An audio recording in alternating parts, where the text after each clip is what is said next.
Kakadosh Boker Tov. We're continuing with a very interesting halacha which is called Shtarei Hadyotot. What exactly are Shtarei Hadyotot? It's basically going to be any type of documents, whether it's going to be business documents or other documents as well, where there's going to be a machloket. What is the reason why it's going to be prohibited to read such a document?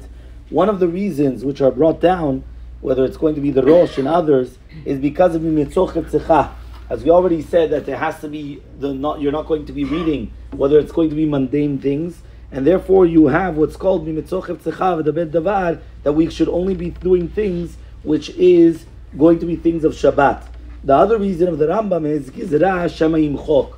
So I will give you one application which is very, very, we're going to say very practical, is that, for example, one of the things of Shtarei Hadyotot, besides the fact of Shtarei Hadyotot or any types of cheshbonot, so whether we're talking about bills or other things like that, whether it's water bills, electric bills, or any other type of bills, that are all considered Shtarei Hadyotot.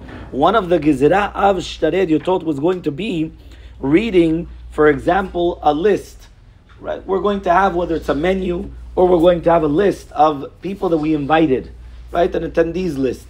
So therefore, when we're going to have such a list, it would be a sur, because the Rambam says that one of the gezerot is shema imchok. Now, if it's going to be tzorech mitzvah, so we already explained that when we say mimetzot chevtzecha is only chevtze chavatzecha asurim, but chevtze shamayim is mutarim. Anything which is for a mitzvah is permitted. So, for example, if we want to come here on Shabbat and start going and giving money for tzedakah, that is for a mitzvah. So we're allowed to do that. We could get a teacher for our child. We can't tell them the amount of money, but we could get it. We could do a shidduch for a child. All these things which are mitzvot, there's no problem of mimetzot chevtzecha, because chevtzecha is prohibited. Chevtze shamayim, anything that has to do with the HaKadosh Baruch Hu, is going to be permitted. So let's say it was for a mitzvah, whether we're talking about Shabbat Chatan, we're talking about a bar mitzvah. So technically, mitzat, the reason of mimetzot chevtzecha, we do not have a problem. But we do have a problem because of shema imchok. Maybe you're going to erase it. So imagine right now, I have the list. And on this list, I have all the names of the people that are there, that are going to attend, or the people that I invited. Now what happens is that all of a sudden I come and I realize that the hall is getting a little bit too full. So what do? I would come and I would erase it.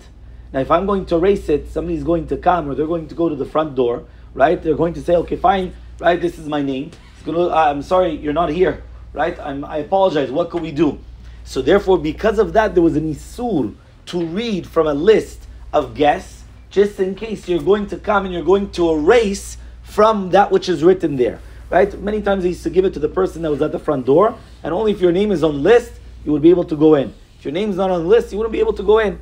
So there are a few ways to get out of this problem, right? And the ways to get out of this problem is going to be, for example, to give it to somebody that cannot erase it, right? So, for example, let's say even it's a menu, and your wife comes and she writes down, for the first day of Yom Tov, I'm going to serve A, B, C, D. Second day of Yom Tov, the same thing. Third day, continue going. So for her to read that, it would actually be a problem. Why? Because Shtarei Hadyotot. So the way to get out of that is to give it to somebody else that has no rights to erase it.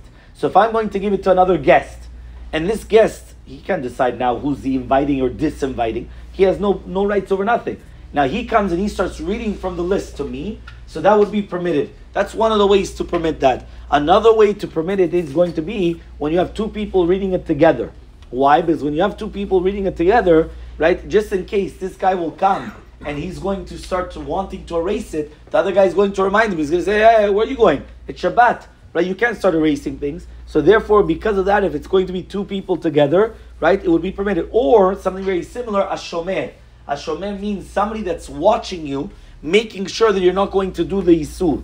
So therefore, if you place for yourself a shomer, a watchman, that he's going to make sure that you're not going to come to erase it, so therefore it would also be permitted. So in these circumstances, again, you do have a way to get out of the problem of reading, whether it's going to be from a list of guests or a list of what's in the menu or other things like that, because again, then it would be not be a problem. For example, it could happen on a Friday night. Imagine right now we have a dinner, right? And now I don't know what's going to be on the menu because they didn't put a menu on the table, but the cook in the back, he knows exactly what's on the menu. Now what happened is that something got completely burnt. So what's he going to do? He's going to come and erase it from the menu. So therefore, even if the boss or whatever it is, the Bala Simcha comes and says, I thought that we no, there's nothing here. What are you talking about? We didn't ask for that, right? So therefore, because of that, that's the concept of Shema Yimchok. Maybe you're going to erase it. So again, if it's going to be somebody else that's going to be reading from it, so therefore we don't have the problem of that as well.